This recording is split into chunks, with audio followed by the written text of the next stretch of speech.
What's up, y'all? It's Shania, and you know I'm back with another word. Listen, the word for today is that it may be difficult right now for you to move into different spaces of your life, for you to do things that you truly want to do.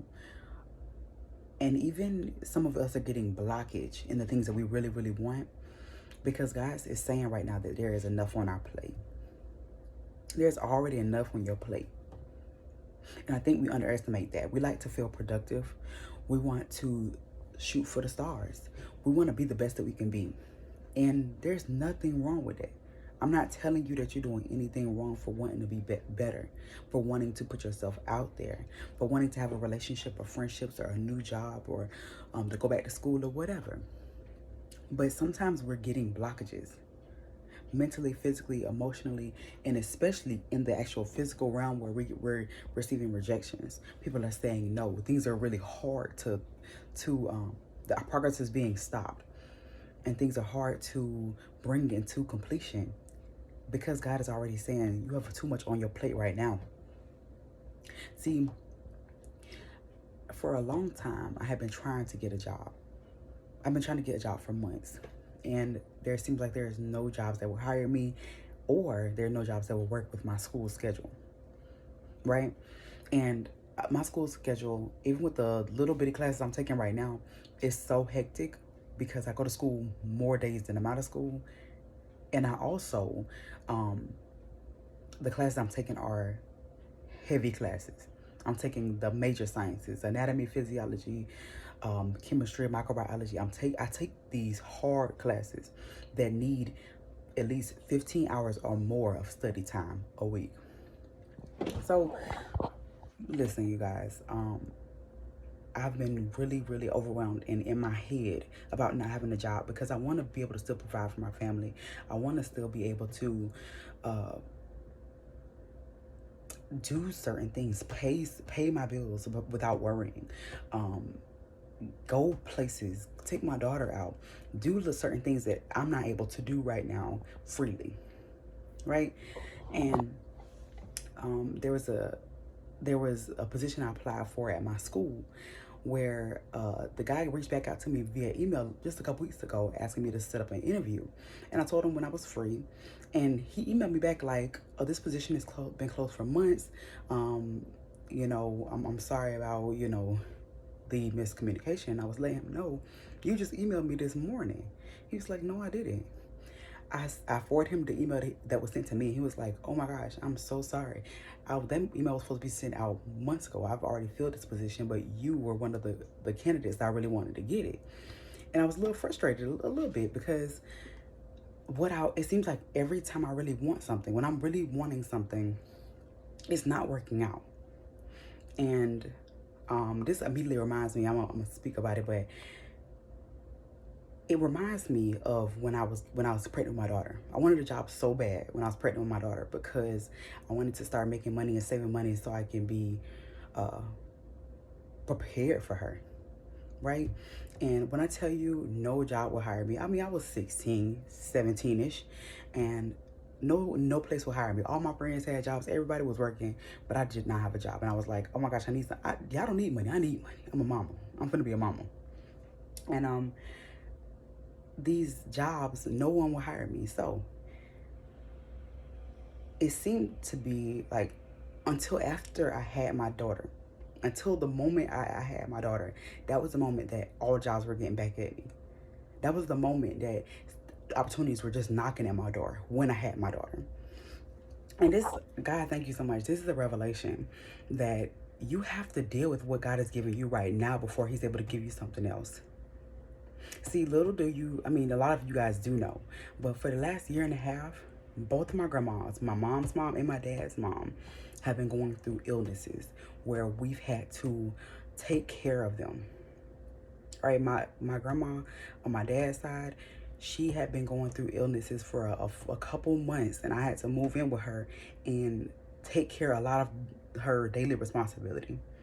I had to do this alone, just myself and my daughter. And my daughter's young; she was 8 at the time, and I was homeschooling her, so I had a lot on my plate. So full caretaker, full-time mom. It was just a lot. you know. And right after that, right after my grandma got better, I went back home, and then my other grandma got sick, my mom's mom, and she was diagnosed with cancer. And she moved in with us, stayed with us about 7 months. She passed away earlier this month, and as soon as she passed away, my other grandma got back ill. So throughout this entire year and a half, I have been moving and trying to make sure I'm there for my family, take care of my family. But sometimes I think that taking care of my family is only providing for them financially, when in reality, my grandmas, they literally want to just sit there and talk to me. They want to just sit around and give me knowledge and wisdom. The other day, my grandma just, listen, she's still, trying to recoup, trying to get back to herself. But she taught me how to perfect my darn meatloaf. And I ain't gonna tell y'all the secret, but that meatloaf was so good and juicy. I was like, oh, you gave me the tea. And it was only one ingredient. I was like, you gave me the tea. Thank you. And it wasn't eggs. So, listen, I'm realizing, even while speaking to you guys right now, that sometimes God is going to say no to you because he's got something else for you to do. Because he's moving you in a whole different direction. Because he wants you to be open to something else that he's doing.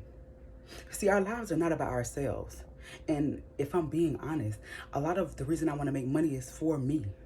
And not just for me. I want to help my family. I want to provide for my daughter. I want to do all these things. But I think that there's a sense of contentment that comes with making money. And when you're not making money, and listen, y'all know this. I ain't finna don't act like you don't. When you're not making money, it makes you feel like you're not doing enough. And I believe that God in this season doesn't want me to correlate my self-worth with the dollar. He doesn't want me to correlate what I'm worth and what I'm doing and what he's called me to do with a dollar. He wants me to do what he's called me to do. And that's love on my family. That's being there for the people he called me to, that he called me to these people. He birthed me into this family. So he's telling me to be loving and be there for people that I truly love, even in a time when they can't do things for themselves, which is much more important than money. My grandmas, at the end of the day, they want me in their face. I can have assignments and work to do, and it's so crazy because both of my grandmas do and did this, but I can have work, all this work to do, and they're like, Shania, you just need to take a break. You just need to rest. Da-da-da. I'm like, whether you know it or not, me running around and ripping running for y'all leaves no time for me to rest. I gotta do my work. And they just want me to sit down with them and talk and laugh and hee and ha with them. But that is what is important. And I didn't really realize all of that until my grandma passed away. That taking that time to just sit down and laugh with them and watch movies and talk, I need to do that more. I need to be that more. It's not about me going out and making money. And one reason I really know this is because my grandma, me and her were talking about life and about my dad and how, he wasn't in my life very, very much. She was saying, I know he wish he could do more for you. She was talking about financially.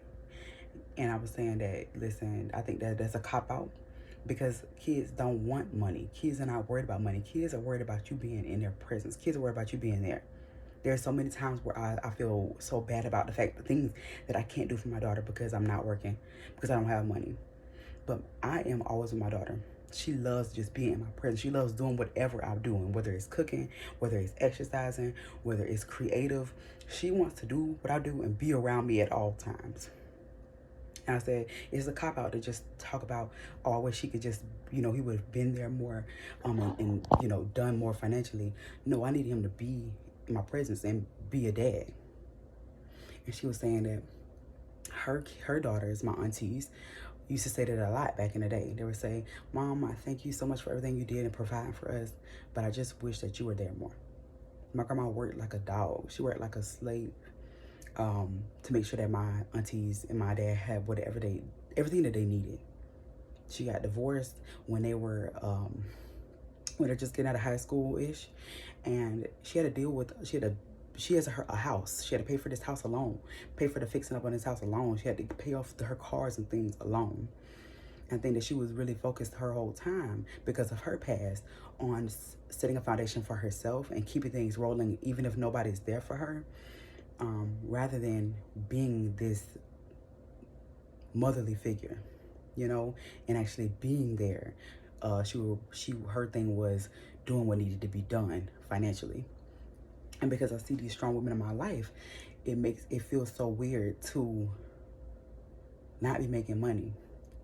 But the thing about it is I have to be content in the fact that God called me to be here. He is, every single time I try to do it the opposite way and do it the other way because of what I think I should be doing, he stops me in my tracks and makes me do something else. So yeah, you guys, the message for today is just that God calls us to be open to him, be open to the ways that he's moving us. And when we're moving too fast and we have our own vision, we have our own, what's the word? Just view of how life should be. We have our own goals for what we should be doing right now.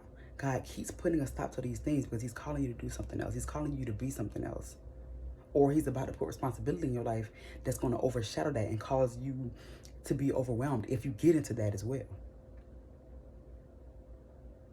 Imagine God putting more responsibility on you after you've gotten a new job.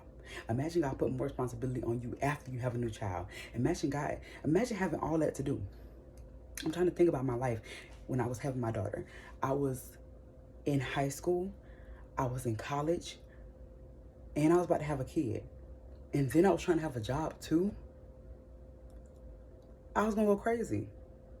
What I didn't realize is that when I had my daughter and she was in her little young stage of 4, 5, 6, 7 months, it wasn't sleeping throughout the night. I was crying in the bed. I was crying because I had to go to school the next day, and I had to do my college work, and I had to go to work. But my daughter would not let me sleep. But this is what I want. This is what I asked for. So the thing is, you gotta move slow. I know what you want. I know where you see your life going. I know what people told you, that you can do everything, and you can, right? But my thing is, it's all in the perfect timing, because I wanted things to move quickly, and I wanted to do certain things and be a certain person. But my thing is, all that weighing on me was overwhelming me, and I was only 17. I was only 17. So right now, sometimes God is telling you no, because he doesn't want to overwhelm you. You're trying to overwhelm yourself and you don't know it yet. He's trying to do other things in your life and you don't know it yet. You're trying to pile stuff on top of yourself, but you're not leaving him any room to be God and do what he needs to do through you. I get it that you want to be God. I get it that you want to do certain things, but no, he's trying to do certain things in you. At this point, I may be repeating myself, but I do love you guys, and I hope you guys something from this. And if you did, type amen. I'll see you guys next time. Bye.